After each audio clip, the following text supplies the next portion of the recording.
Hello, everyone, and welcome to David and Jeff's Survivor Podcast. I'm David, and with me, as always, is... Jeff? How are you doing today, Jeff? I'm good. How are you, David? I'm doing well. I hope you haven't missed us too long. We've been away for a couple weeks, but we are here to talk about the first 3 episodes of Survivor San Juan Del Sur. We just had some timing issues. David, we have to make ourselves sound a little bit cooler. What? We've been away on business. Yes. We've been away on business for a few weeks. That way it sounds like we're cool. Yeah. We were on a business trip. Yes. So. But anyways, we're going to be talking about the first 3 episodes of Survivor San Juan Del Sur, and I'm excited to talk about them. I've enjoyed this season so far. What about you, Jeff? I'm really enjoying it. I think the second episode was a little lackluster, but I think the first and third more than made up for it. Yeah, so we're going to be talking about all of them in a little bit, and we're going to be doing it via one of our favorite things on the podcast, lists. But before we do that, we're going to make a different list. I'm a big fan of lists. David? Yes.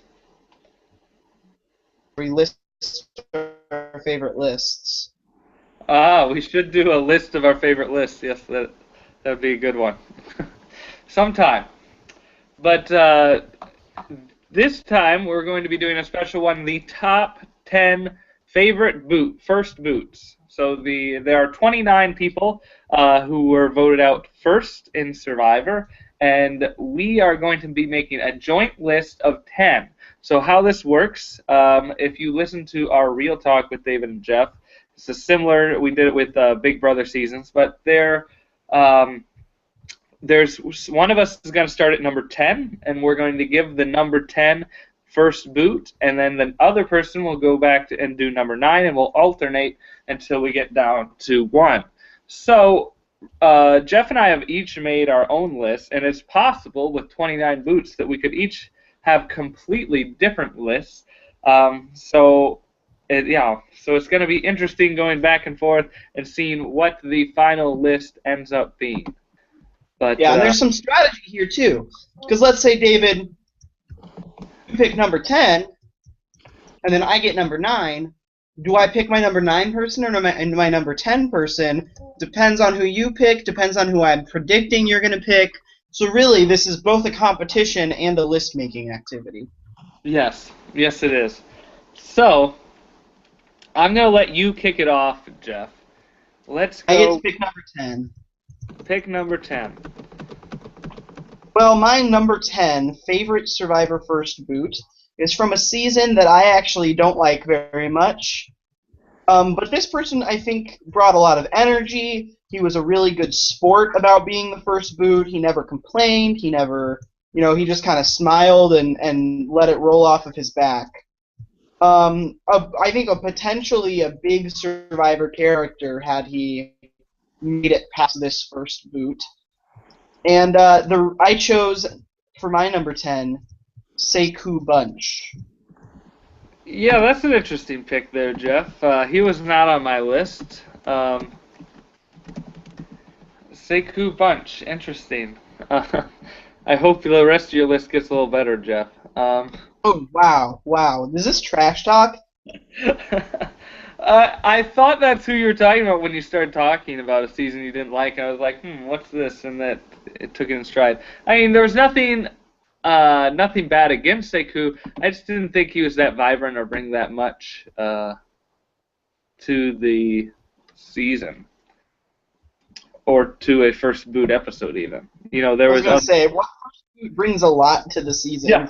Yeah, but even to his episode, I look at the other first boots and I think more people brought something than Sekou. But this is the joy of a joint list, is that we don't get to decide everything and we have to work together. So, shall we move on to number 9? Okay. All right, I'm going with number 9. Ooh, a little strategic, so I'm actually going to choose someone who is number 8 on my list. Uh-oh. And I am going to go with someone who maybe is this season is the only one that where you can question what a first boot is, but someone who I thought was just very entertaining, brought a lot of joy for the short time that they were on it, and they didn't even last a whole episode. I'm going to give it to Wanda Shirk from Survivor. I actually had Wanda at number 4 on my list. Oh, wow. I loved Wanda. But, yeah, with her Survivor songs and everything, she just had a very vibrant spirit. She was just entertaining to watch. Obviously, not good at making a great first impression on a lot of people, but I was definitely bummed to see her out in the first half of the game, you know. I liked Wanda. I do agree. My number 9. Okay, let's see here. Well, you're doing number 8, though. I'm doing number 8. My question is, should I give you my number 9 in hopes that our lists are the same, mostly the same people, with different order, or what? I'm gonna take a risk here. I'm gonna give you my number 8 person. This person is both someone who I enjoyed in the episode and someone who I enjoy kind of in real life.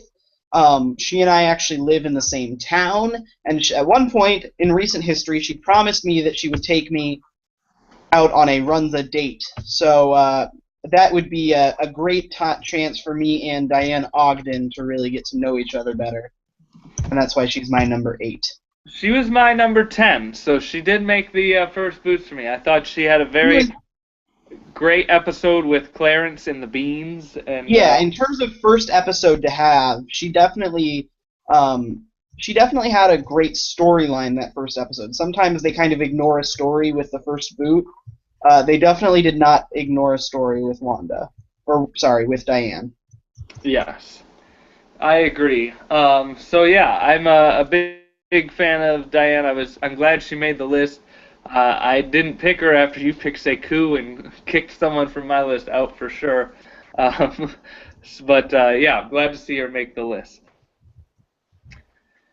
All right, number 7. I think I'm going to go with my number 7, and that is someone who, again, I thought had a great storyline during their season for their one episode.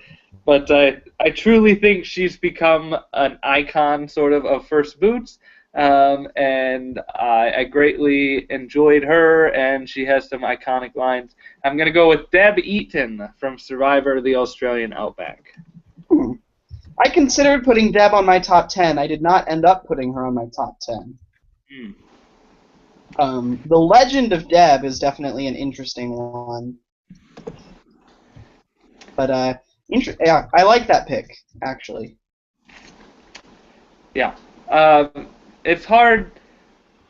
I think the earlier seasons especially, we got to know the First Boots a lot more than later seasons overall. I mean, some seasons are different. I wouldn't necessarily agree with that. I would say that the First Boots in the first few seasons were a lot more dynamic, and now they're a lot more one note. Okay, I'll go with that. Like with, certain ones they're just crazy or whatever. That's their characters. They're the crazy one.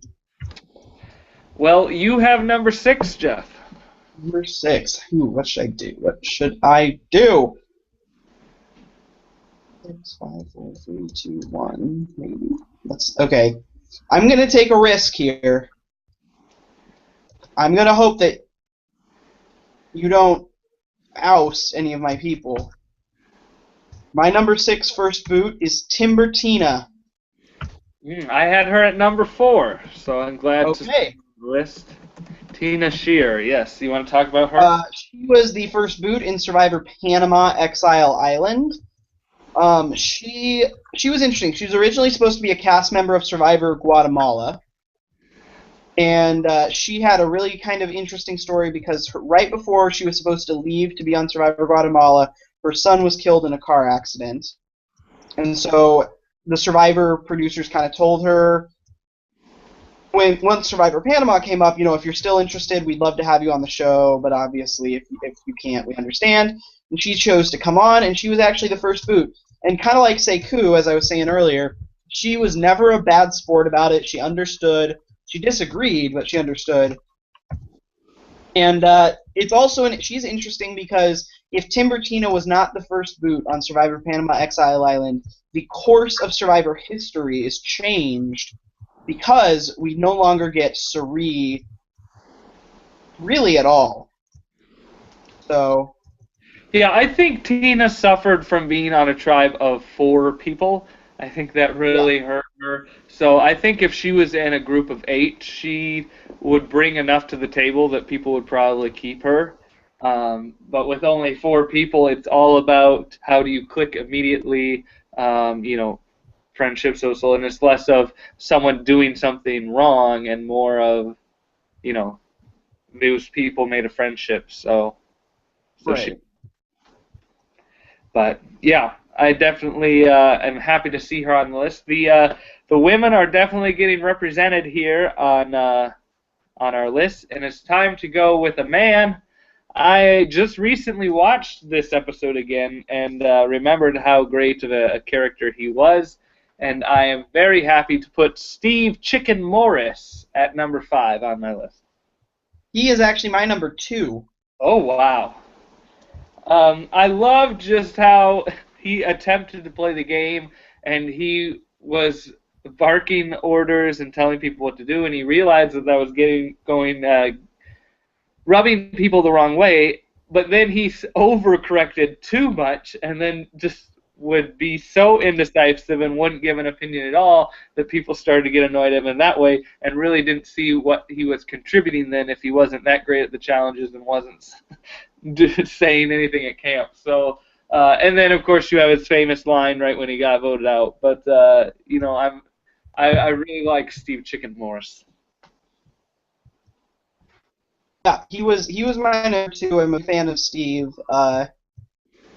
Yeah, you said it all right there, right? He didn't really know how to play the game. Yep, you have number 4. He was actually the reason that I was convinced that Keith was going to be a first boot this season. Which, granted, may still happen. He may be the first person out of his tribe, but I'm very happy to have Keith for as long as his tribe will let him. You what? I said I'm very happy to have Keith as long as his tribe will let him. I agree. I love Keith. Okay, my number 4 is actually a very, very recent person. Went out because of some interesting comments that she decided to make. That's maybe why she went out. I have Nadia, twinny number 1 of the 2 twinnies. At number 4? I had her at 6 originally. Oh, wow. Did you have her a lot higher? I didn't have her on the list at all. I call recency bias. You don't love Nadia? On my top 10 boots? No. Oh. The Guys made an alliance, said, let's get rid of her. She was on The Amazing Race, and then she got out. You have to keep in mind there's context for this, though. Okay. It's not just that 10 minutes she was on Survivor. Context. All right. I'm just glad I get the number 1 pick, because... You don't get the number 1 pick. What? Oh, you do, because there's not a... Never mind. I was thinking that since I got to pick number 2, then by proxy I got to pick number 1, but since we're not listing the top 28 or 29 boots, then that's not accurate this time. Yes. So who's your number 3 then, Mr. Jerkface? I'm looking at our list, and I just can't believe that Nadia has beat Chicken, Tina Shear... I don't think Nadia should have beat Chicken. You're the one who thinks Nadia should have beat Chicken, apparently. Oh, apparently. Apparently not. You should have just skipped her altogether. You only have 1 other pick left. Yeah, but I know you, and my top 6 are gonna be the right top 6. Okay. Well then, my number 3 is a very iconic first boot, as she is the first boot, and I went with Sonia Christopher. Well, now you just messed everything up. Yeah, I think you messed it up with putting Nadia at spot number 4, Jeff. You picked Sonia. How is Sonia your number 3? Okay, Sonia is one, iconic because she's from the first season. Two, she was brought such heart and joy into that season just from the first episode we saw her. She had the whole ukulele thing and just her joy, and even her getting out and her being like, if I was in their position, I'd probably vote myself off too. I just like Sonia. She's one of the nicest people I think has ever been on Survivor or in general in life, and I would love to meet her sometime. But yeah, I think she's iconic. How can you not have Sonya on your list?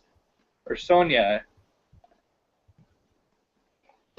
Easily is the answer. You call recency bias. I call Borneo bias. Borneo bias. Says the guy who in the Survivor trivia had like 50 Borneo questions. That was only for that one time. I actually had an even number of questions across most seasons. Anyway. Well, now I have a dilemma. I have 4 people on my list who weren't picked. I was convinced that one of them would be on your list. Now I'm not so sure, because I was actually convinced that 2 of them would be on your list, but now I'm not so sure, because you only have 1 left. I will be picking either my number 1, or if you pick my number 1, I'll pick number 2, but...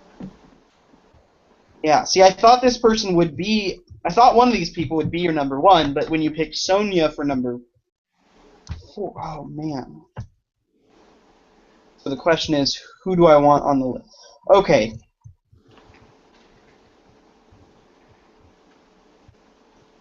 If I'm going to hold myself... Okay. I'm going to change my list up last minute.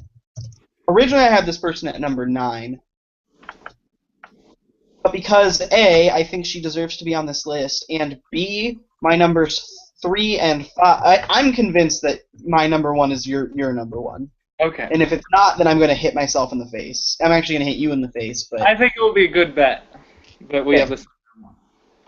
But my number 3 and number 5 are both returning players who I'm probably picking more out of context than I am out of the season in which they were the first boot. Yes. Okay, and that's Tina and Fairplay. Okay. That's good. So I'm actually going to reorder my list for fairness sake. Give number 2 to Francesca Hoagie. You look really upset right now. No, that's what I love to hear. She was my number 2. Oh, really? Yeah. Yeah, she was originally my number 9. Obviously a great first boot twice.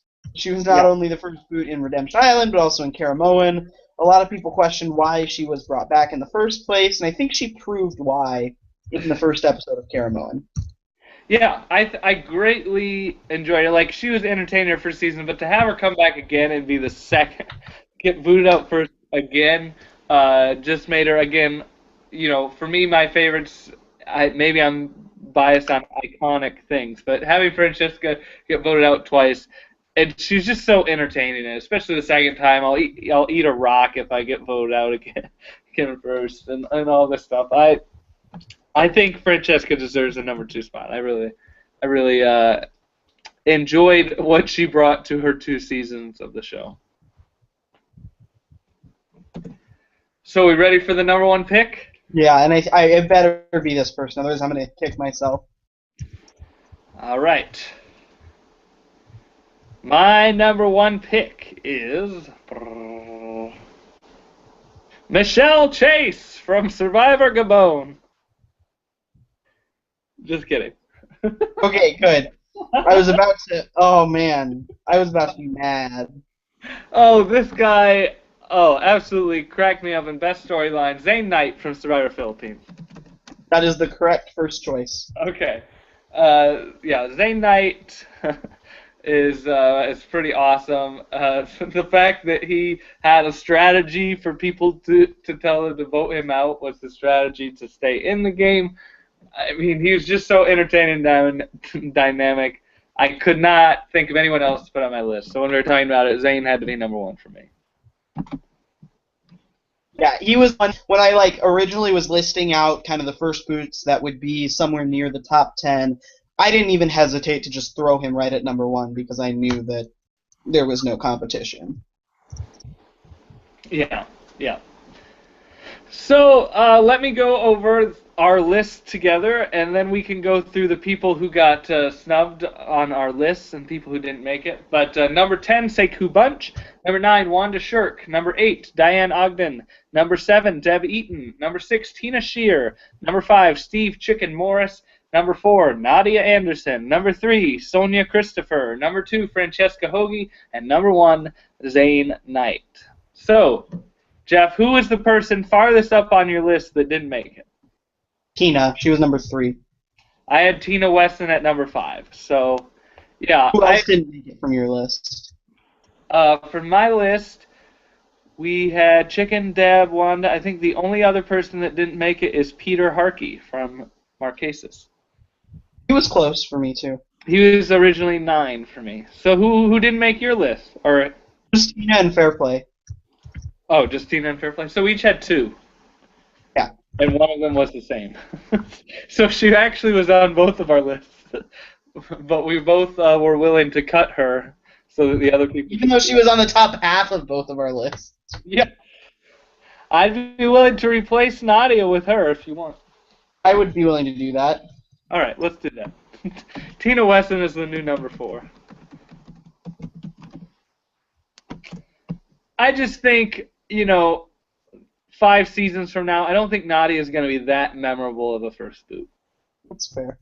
I mean, it's memorable now because we've been watching this season. But not that she was a bad first boot or wasn't. I don't think that Sonia Christopher is a memorable first boot, but whatever. Okay. I'm sure all the Sonya fans will be rallying with me. Both of them? Yeah, both of them. But anyways, there is the list. So let's start talking about Survivor San Juan del Sur, and we're going to do that by some lists, like I said. We're going to continue doing these joint lists, going from 5 to 1 on each of these, so not 10 but 5. We're going to start off with the top 5 favorite moments from episode 1. Jeff, just from episode 1? I got to think all the way that far back. Oh dear. Okay. I'll let you go with the odds this time, and you can start with 5. The top moment from episode. Sorry, the top 5th moment from episode 1. Yeah. I just got to think about it. Okay. I would say that the 5th best moment from episode 1 is during the conversation that Jeff is having at the very beginning, everyone kind of standing there, just telling a story of how he lost their striker. Yes. He's like, and then we got it going with a stick, and it went broke in half. I think that was the 5th best moment of episode 1, was when Keith said, and then it broke in half, because it was just piling on to this already funny moment. And that's why I think it's the 5th best moment. Yeah, I may have even put that a little higher, but I'm glad it's on the list for sure. Let's see. But, yeah, I'm so glad Keith is on the tribe that's winning a lot, because he's so entertaining to me. Yeah. Just him on Exile Island even, and, doesn't even ask Val, what hers is or anything. Yeah, and just has a blank piece of paper. That was pretty good, too. Let's see. My number 4 moment. I'm going to say number 4, Dale breaking his glasses to start fire. Ooh, definitely a good one. I thought... Okay, so that means I'm number... It was a great moment to show, Dale was actually working hard to stay in the game. Being an older person, the odds are against him, in a tribe, but he managed to prove his worth, so to speak, and has managed to not only survive 1 episode, but 3 tribal councils. So he's doing really well. But yeah, Keith breaking his glasses, I thought was a good moment. Okay, let's see. See, now I gotta start thinking. Third best moment of episode 1. Uh-oh. Uh-oh. I'm just struggling because it was so long ago. You said it was a great episode, Jeff. It was a good episode. It was 90 minutes. You had an extra half hour of stuff. I just want to tell more Keith and Flint stories. I would say the third best moment. Are we just doing like little funny moments, or do they have to be big moments? Either or, doesn't matter. I'd say the third best moment is when kind of the entire conversation between John Rocker and Wes, when Wes recognizes John and kind of confronts him about it, but especially in that conversation, the point where Wes goes, "How many letters are in it?" And he's talking about his last name, and John Rocker goes, "Well, how many do you think?" And he goes, 5. No, 6. That was good. Yeah, that was a good conversation. I'm glad you put that on the list. But yeah, that was our first real introduction to John Rocker, and Wes, proved that he can have some entertaining moments as well. So, although Wes turned on Rocker now, so guess it wasn't meant to be. But anyways, my number 2 is going to be Jeremy totally taking control and dominating his tribe. And just talking to all the girls and building trust with them and becoming their number 2s. And, pretty much him having solid control over his tribe.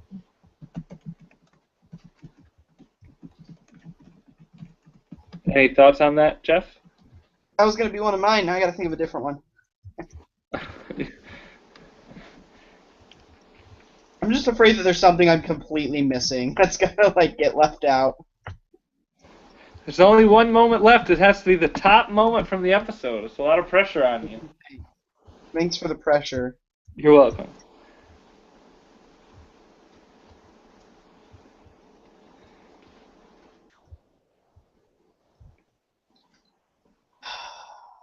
What was the immunity challenge in that episode? That was the one where they had to do this wall. They had to get puzzle pieces and then climb the wall in different senses, and then they had that really, really hard puzzle at the top. Right.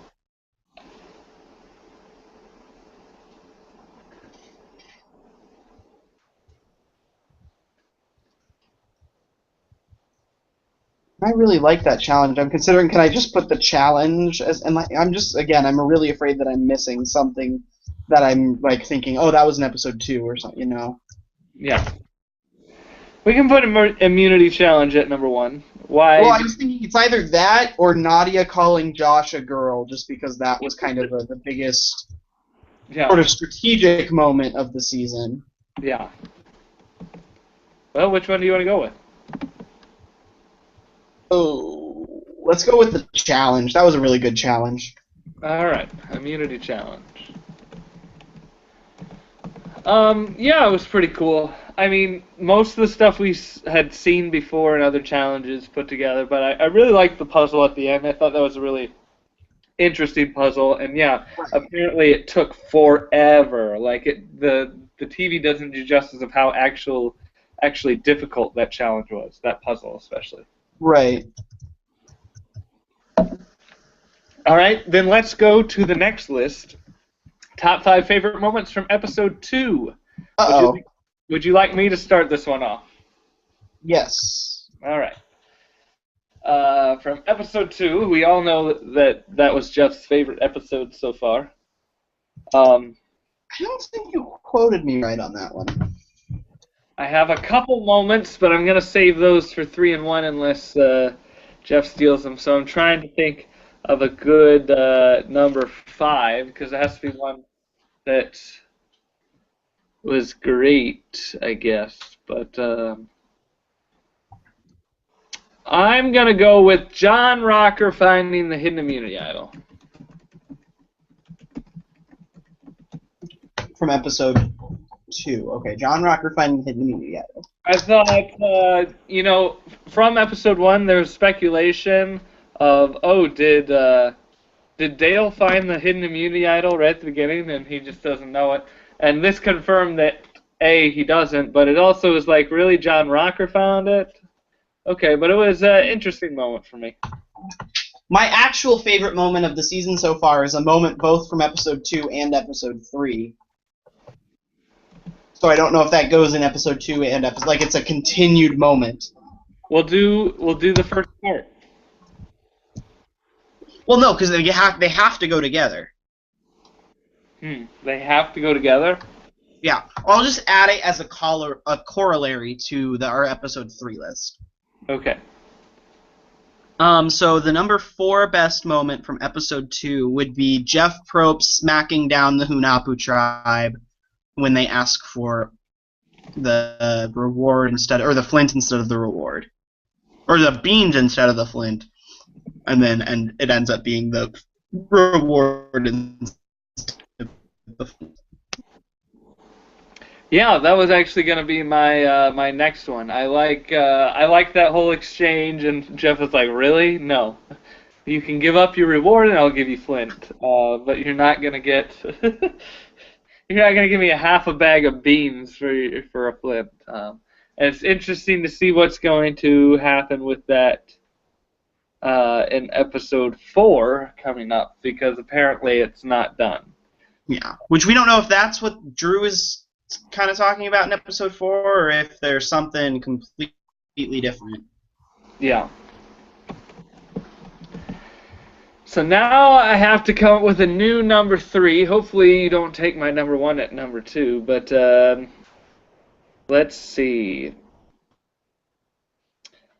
I'm going to go with Josh sort of controlling things on his tribe till, especially talking with Baylor and telling him why he voted for her and all that stuff, and how he was able to work his way into that situation. So there are 2 moments left that I think should be 1 and 2. The question is, do you recognize said 2 moments? And if so, which one is 1 and which one is 2? Well, I'm going to say I've obviously forgotten, so hopefully you pick the one that I don't remember. I'm going to say that the number 2 moment was Baylor probably tricking her mom into giving her the immunity challenge, or at least their round of it. That's a good one. Baylor and her mom facing off. So you think it was all intentional on her part? I don't think it was all intentional. I think it was definitely a little bit intentional. You could definitely tell after the buzzer lift, like her mom was not trying at all. Right. Like, she was like, "Oh, you beat me, honey." Which you can't really blame her. Yeah.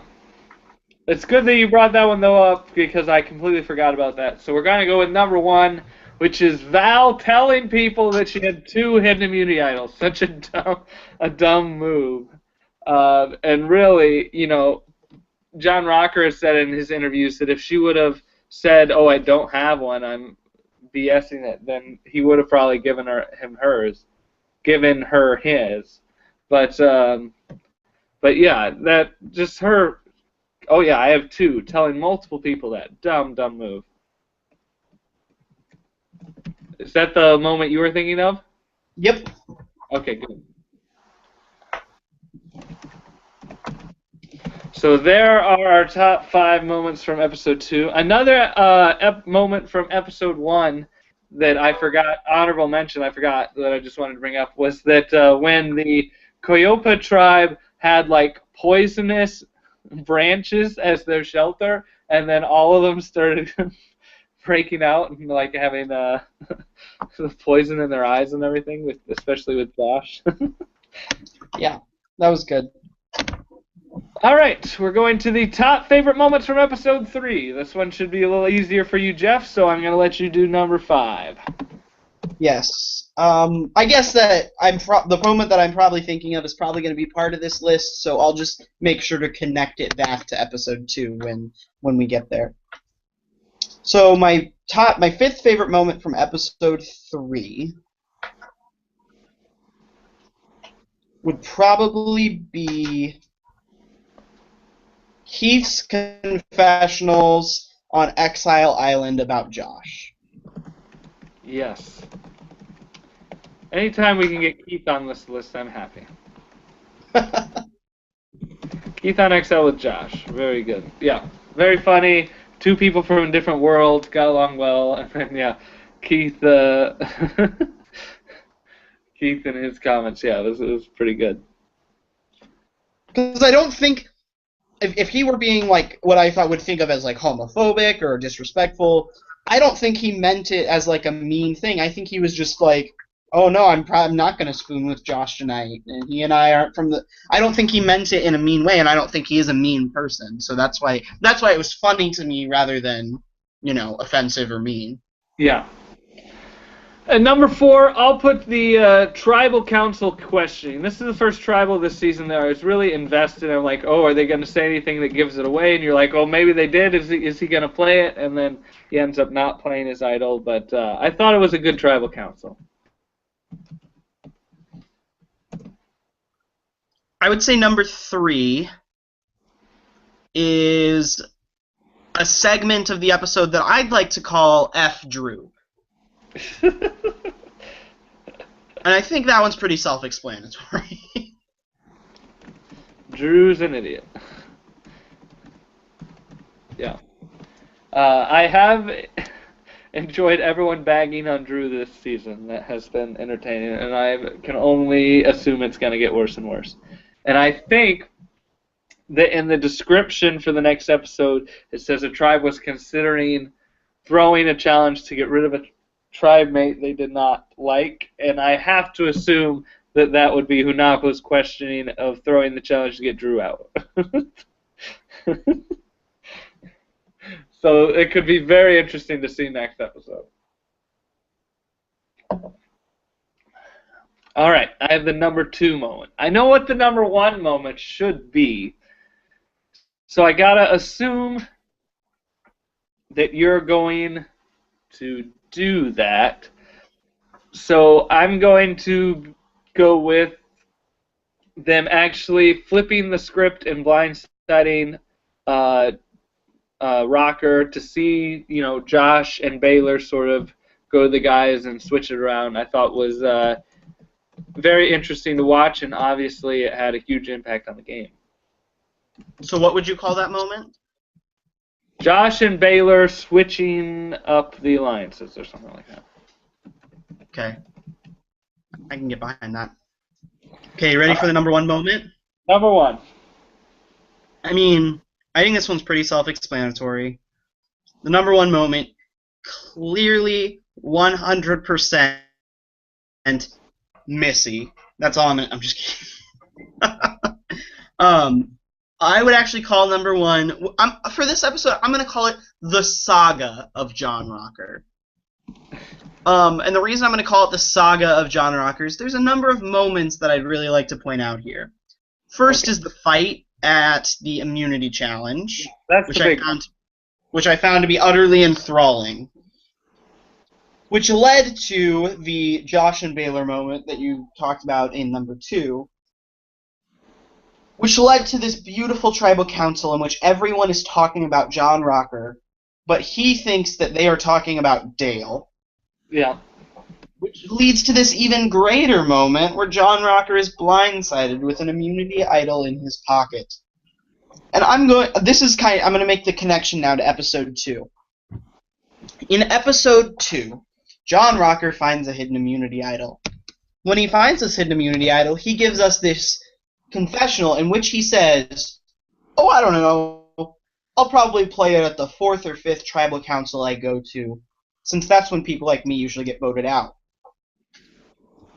What confessionals like this do is they set up this moment in which the cosmos decides that this person must be eliminated at the 3rd tribal council they attend, because they've just said that they would play it at the 4th or 5th tribal council they attend. All of this culminates, of course, when John Rocker is indeed eliminated at the 3rd tribal council he attends, giving me and other people who notice that sort of editing a wonderful sense of satisfaction and beauty. Yeah. So you sort of like combined half of our moments in the top one. So I have the saga of John Rocker with a special emphasis on the immunity challenge fight. That's fair. Since we have the switching up the alliances and the tribal questioning at 2 and 4. Oh, that's true. I forgot that tribal questioning was one of them. All right. So we move on to our next list. We only have 3 more, Jeff. All right. Top 5 favorite castaways from Coyopa. Now they can be From Coyopa? Yes, they can be voted out or still in the game, so it doesn't have to do this. So I will. I'll kick this one off with number 5. Number 5, I'm gonna go with John Rocker. He brought a lot to the season. Even if you don't necessarily like him or think he's a good person, you have to agree he brought entertainment and excitement to these first 3 episodes. Fair. Now my dilemma is, do I pick Jacqueline or Alec for number 4?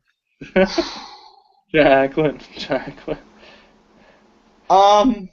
I would say that my number 4 favorite castaway from Coyopa is, let's see. I'm going to say my number 4 favorite castaway from Coyopa is Wes. Wes, all right. Number 3, I'm going to go with my old guy, Dale. I was surprised you put him at number 3. I expected you to bring him back up at number 1. No, I have another number 1. That's fair. It should be the same. So that means I get to pick number 2, right? Yeah. For number 2, I would pick Baylor. All right. And number 1, of course, is Josh, the guy who's completely controlling his tribe right now. I like Josh. I didn't expect to like Josh. I like Josh a lot. Well, yeah, from pre-interviews, we both thought that Reed was going to be more of the standout than Josh. But Reed has also been on a winning tribe and hasn't got a lot of being shown. So who knows what he's actually doing. Because I think it would be a really interesting dynamic to have Josh and Reed both be kind of the controllers of their alliances. They're the number 1 guy in the Hunahpu and the Coyopa alliance. And then if they merge together, and then they have this big, like, do they work together or do they not because they're on the same alliance? And whose alliance do they go with? I think that would be a really interesting thing. I don't think Reed is in that position on the Hunahpu tribe, but... Yeah. Well, let's move on then to our next list, the top 5 castaways from Hunahpu. You kick us off at number 5 this time, Jeff.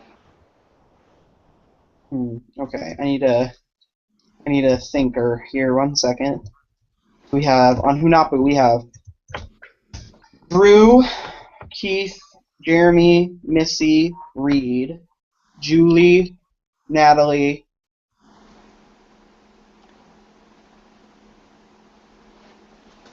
Oh.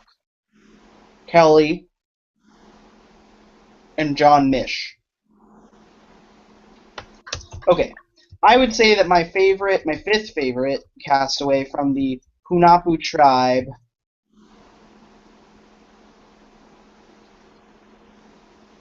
I'll go with Natalie. Good call. Yeah, I think Natalie's been entertaining. I actually You looked really surprised. What? You looked really surprised when I said Natalie, so I wasn't called, but I'm happy you did. I look for your validation. No, I think Natalie's brought a lot to this season. I actually like it better when we only have one of them. I completely agree. So I appreciate Natalie and what she's bringing to the season. So number 4, I know what the number 1 and 2 should be. So this is hard because they haven't shown a lot of people. So I could have lots of favorites on this tribe if they'd actually, feature them. But I'm gonna go with Drew just because I like to laugh. And he has been a punching bag, and it's sort of fun to watch. Okay, number 3. I also know who the number 1 and 2 are. My number 3, I'm struggling because I wouldn't have picked Drew, so I have 2 others that I'm kind of in between right now. But I think I'm going to go with John Mish for Huh? number. Who are you debating between? Him and Missy. Okay.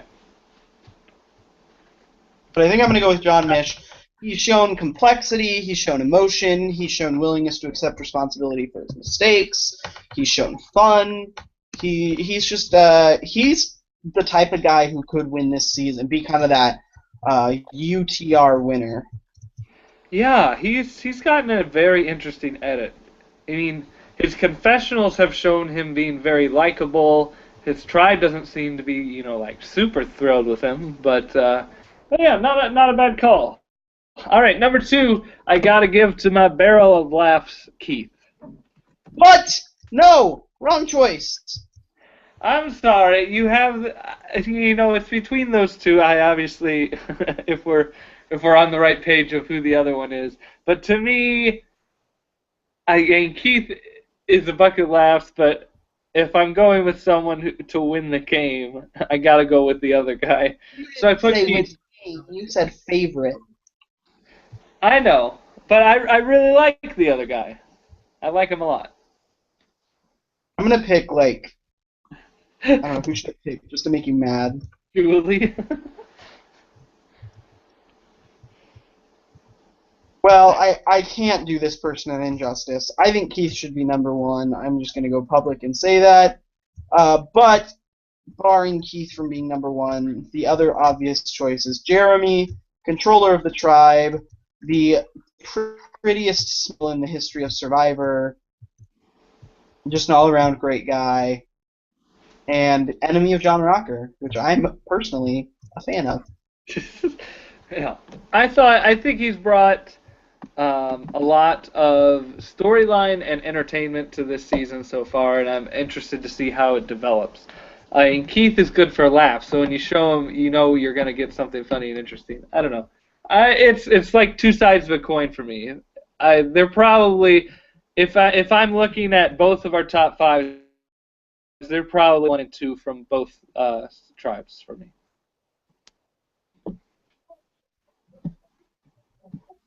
What about you, Jeff? I didn't hear what you said. I'm sorry.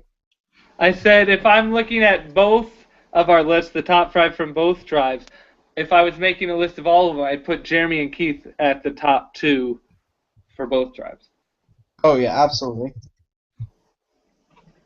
All right, we go to our last list before we end with the game. Our 5 least favorite things about Survivor San Juan del Sur. So far. Okay, you start, right? Yes, I start. I think this was especially true for episode 2 and a little bit for episode 3, but I think they've had a little bit of choppy editing. Like, it hasn't been as smooth as I think as other seasons have been. Yeah, So my number 5 is some choppy editing.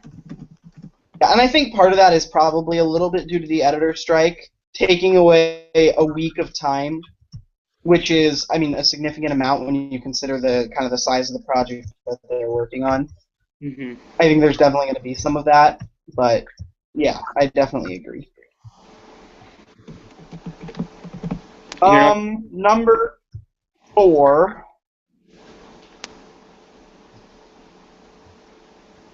Worst things about Survivor San Juan del Sur.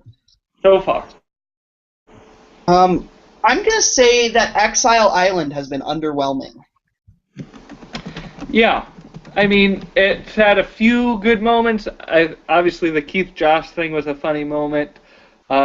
Is interesting. I think the only time where it actually truly influenced the game was the whole Jeremy John Rocker sort of watch each other's loved ones thing. But for the most part, it more takes away from the rest of the storyline than adds to it. Right. So I'll agree with you. And I think that they're in a situation where The reason for putting two people from different tribes on Exile Island is so that way you can create relationships. But you're in a situation where relationships already exist. You don't need that dynamic. I don't know, that's just my opinion. Yeah. Number 3 for me is the quantity of people getting invisible edits. It's mainly from the Hunapu tribe, but we even had some, like this is the first episode 3 where we really saw something of Alec. For the most part, we haven't seen him. And Jacqueline even, we haven't really seen anything that much. I mean, the most we've heard her talk was at Tribal Council. What? I was gonna say Jacqueline oddly is invisible at camp and then pops up at Tribal Council. I don't know why. Yeah. And it goes back to the editing, but I would have liked to just get a few more character scenes or get to know a few more people, because even Missy we don't get a whole lot from. I mean, there's some other people on Hunapu, and then even people on Koyopa, which you think we'd get to know everyone at this point. So I do not like how many invisible edits or next to invisible that we're getting this season so far. Right. You got number 2.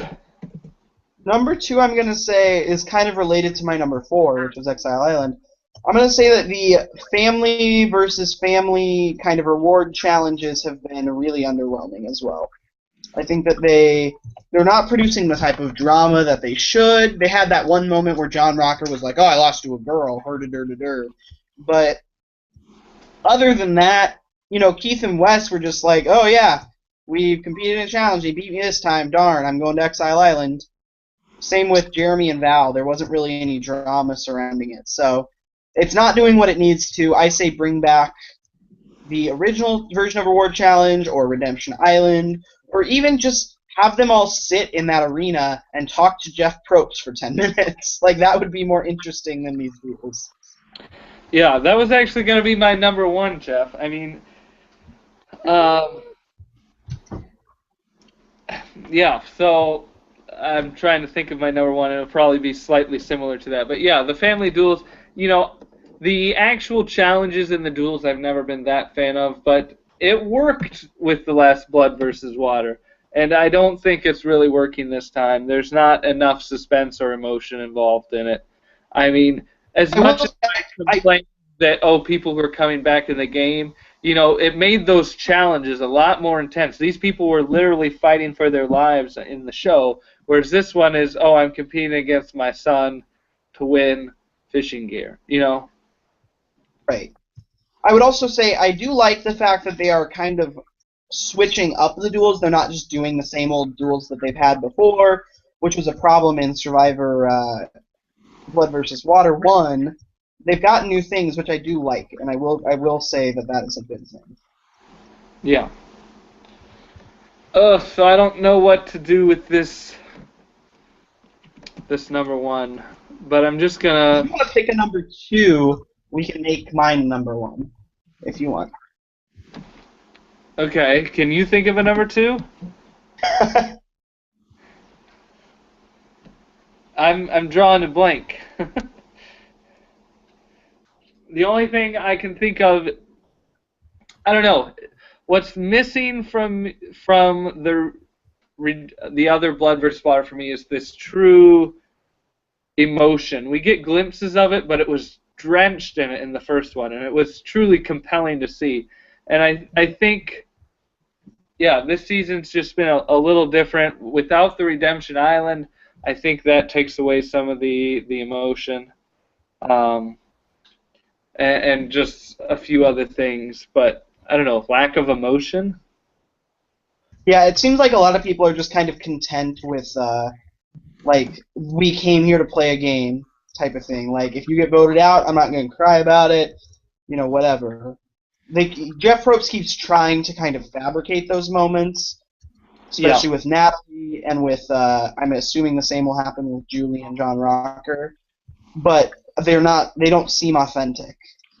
And I think I figured it out, is that everyone, since it's all new castaways, everyone's coming in at an even playing field, so everyone feels like Yeah, I deserve to, to go on just as much as the last one. But when you had returning players, you have people who'd played the game before and people who hadn't. So now it's sort of like, with your loved ones, like I want to get the experience, or I want them to have the experience. And it Which we creates. only saw once last season, but still, like, it was Rupert. The biggest guy in Survivor ever basically quit so his wife could play. Yeah. I mean, but even through it all, you have. I mean, the Tina and her daughter dynamic was interesting because you have Tina who wanted her daughter to do well, but at the same time, Tina's such a badass and competitive that she's not going to quit or do anything else, and she's in it only for herself. I mean, you just had a lot of interesting dynamics of people. I don't know, lots of emotion that I think isn't quite there this time. Yeah, I agree. So, not to say that I think this is a bad season. I think it's a good season. I mean, is it the greatest? Not yet, but I'm hoping that it continues to get more interesting and it gets more dynamic and compelling as the season goes on. Yep, I agree. So we talked about a lot of different things. Is there anything from the first 3 episodes that we didn't mention that you want to talk about before we move on to our game? I don't think so. All right, yeah, I think by doing these lists, we covered pretty much most of the things that happened in the first 3 episodes. Oh, one other thing. If you remember our preseason picks, I picked Val, and Jeff picked Reed. Now, Jeff has agreed to do this, is that we are going to add our picks' loved ones to the mix. So Jeff will also be getting Josh as his co-pick, and I will also be getting Jeremy as my co-pick. That way, I still have a chance, but Jeff has said if I do win with Jeremy, there needs to be a little asterisk by his name. But if I win with Josh, I'll agree to an asterisk. Okay. Yeah. Because I think if we had made our picks after the first episodes, I would have for sure picked Jeremy instead of Val. I just want everyone to know that it is because of David's incompetence and the fact that he lost that we are doing this. Okay. We have made that clear. All right, so we are going to move on to a game with Jeff and I. It's called Survivor Match Game. There's 2 rounds. One round where I will be trying to guess what Jeff is saying, and another round where Jeff will be trying to guess what I would say. But each round consists of 5 different questions or statements with a blank, and we'll each write down our answer. Depending on what round, one of us will answer what our actual answers. The other one will be trying to predict and guess what it is. So, Jeff, would you like to predict me first, or you want me to predict you first? I want you to predict me first. Okay. Here we go. So, round 1. So, the first question is this. You have your pen and paper ready? That I do, David. I do. We can prove it. All right. So, the first one is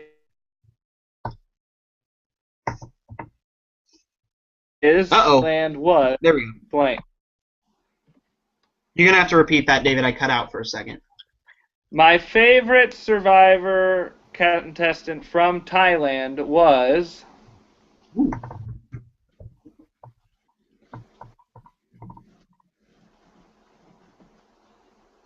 Okay. All right. I am predicting, I don't know if you can see that very well, but it says Brian. Ooh. I, in fact, chose... Oh, it's backwards. No, I see it forwards. It's only back. You see it forwards? I see it backwards on my computer. Rob Anyway. with 2 B's. Interesting. Was that the first time you watched it? Was that your guy? No, I still love Rob with 2 B's. Okay. I admit that Brian Heidick is the best player, but you said my favorite contestant. No, it's true. It's true. All right. This next one, you are just going to be doing the first one that comes to mind.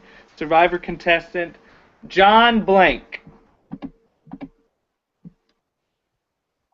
I have to pick the first one that comes to mind, or I can pick any of them. First one that comes to mind.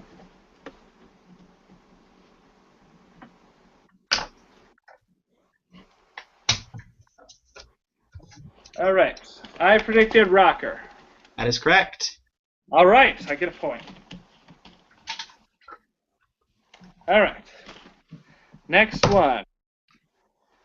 The craziest survivor to ever play is... The craziest survivor.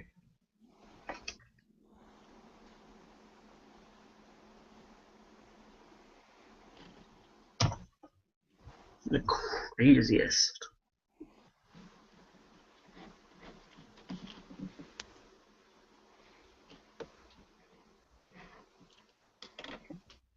And are we talking like certifiably insane, or are we talking like... Blah, blah, blah, blah. Whatever you think. It's your interpretation. I'm just trying to match you. Okay. I had Brandon Hance. See, you went blah, blah, blah, blah, blah. I went certifiably insane and chose Brian Heidick. Oh, Brian Haddock. All right. All right. Only two more left. All right. Next one. My favorite season of Survivor is blank. So I'm trying to predict what your favorite season of Survivor is.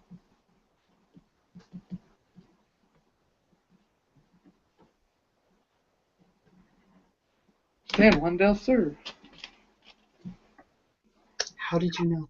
Are you ready? Of course it's... I am. I have Pearl Islands. Is that Pearl Islands? Yes, it is. If you don't talk, you stay in the bottom corner of the screen, so I can't read it. Oh. So then I'm trying to peer in. All right, so I got 1 point, so I'm 50-50 right now. Let's hope this next one is just a long shot. Like, the strangest place I ever watched Survivor was blank. The strangest place I ever watched Survivor.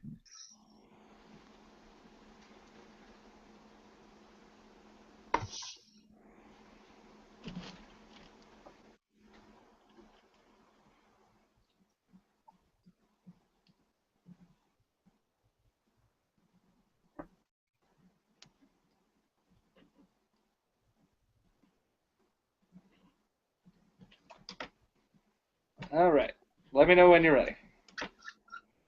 Okay. I have in a moving vehicle. That's a pretty vague answer. What's your answer? Also, I think before I say my answer, we should determine the definition of vehicle. That would be a car or a truck or a boat or a train or an airplane. Okay, it's a thing used... Okay. The correct answer was the high-speed rail from Xi'an, China to Beijing, China, in which I watched almost the entirety of Survivor, the Australian Outback, with my friend Derek. How about a So half? that is correct. I was not very specific. Okay, half a point works. I was correct. I almost said the airplane home from China, but then I realized the high-speed rail was a little bit weirder. Yeah, the train, yeah. So I got 2.5, which is exactly 50%. So, we now switch gears. Some of the questions are the same, some of them are different. I hope they're not, like, so much harder. You're going to be like, what is David's favorite Survivor player ever? Yeah, no. All right. So, my first one. My favorite player from Survivor Guatemala was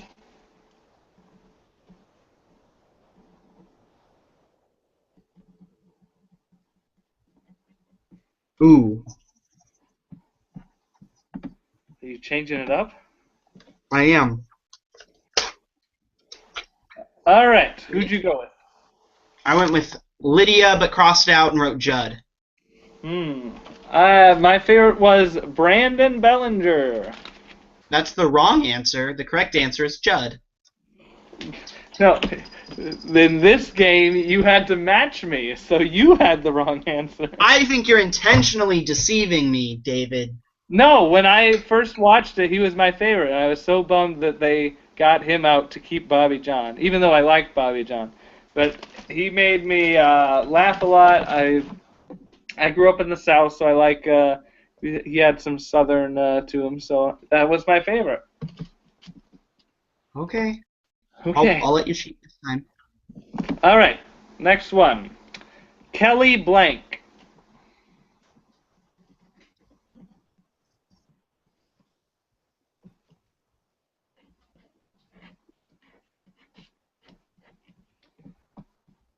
Let's see if we can get this right, Jeff. What do you think? I don't. See, I would have gone with the most recent, but I can't even remember her last name, which makes me think that she's not the person who you would think of. So I went with Kelly Wigglesworth. Wigglesworth. Good job. You got a point. That is your point. All right. The funniest survivor to ever play is, and again, Jeff, this isn't your opinion, it's mine. You have to match me. I think we, oh,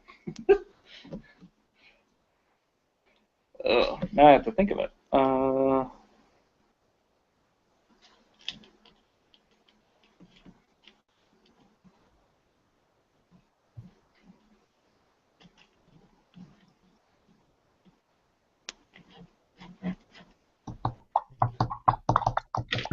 right. I'm still thinking. Okay.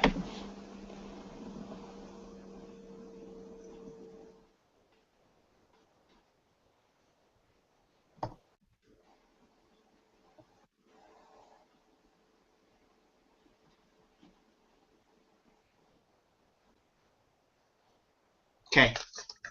What you have? I have that the correct answer is Dave Ball, but David's answer is Greg Buis. I had. Oh, no. I'm going to change your answer.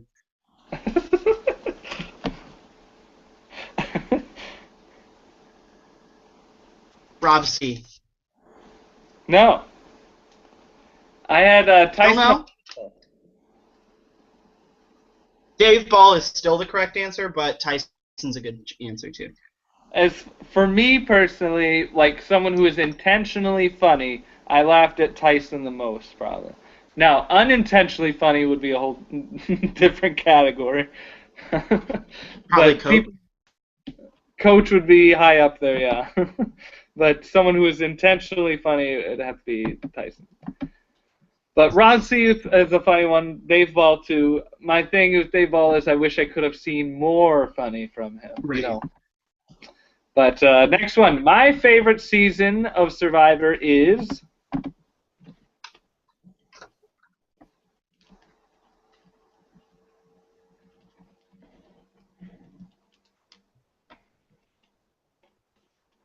Ready when you are.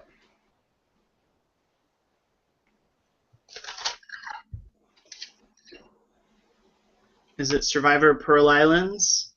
Pearl Islands is correct. Yes. Winner. Chicken. See, we may disagree on a lot of stuff, but at least we both agree on like the best season ever. Yes. All right. And last one. The strangest place I ever watched Survivor was.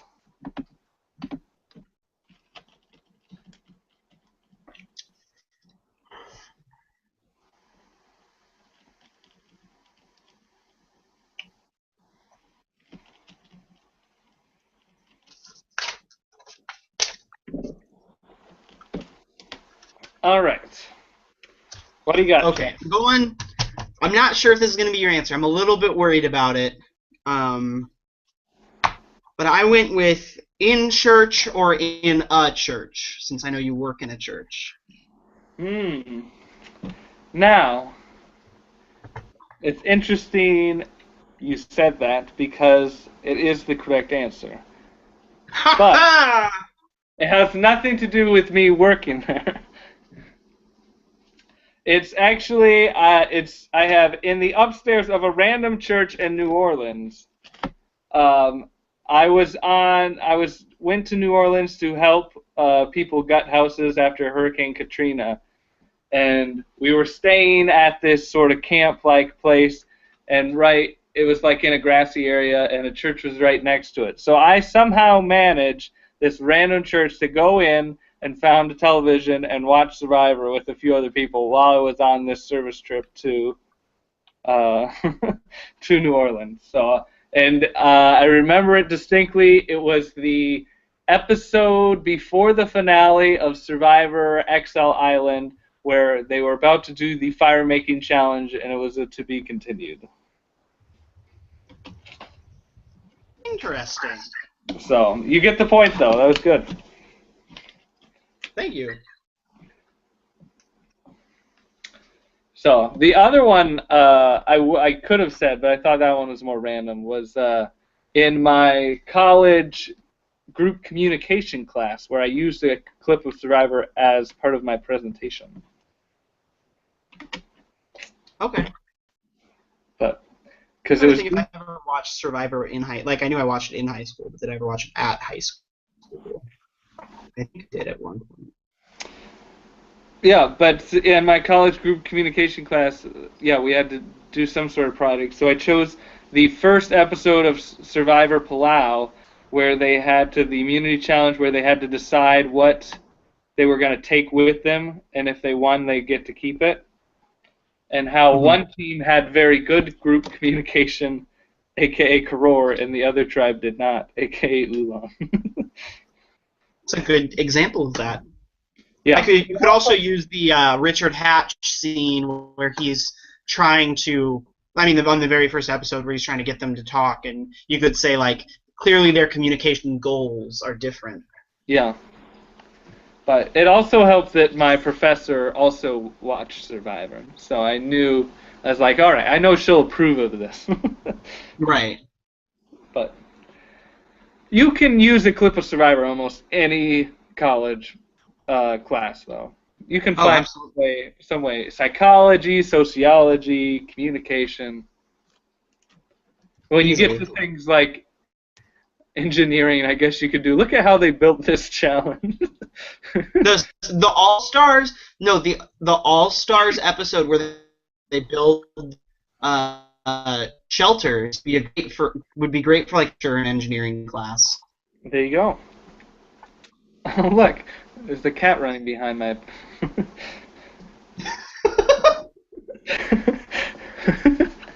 All right. But anyways, do you have anything else, Jeff, before we sign off?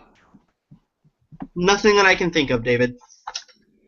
All right. We are still hoping to get some future Survivor guests to talk with us, and hopefully we'll be doing this a little more regularly than once every 3 episodes. So stay tuned. We're going to be coming back.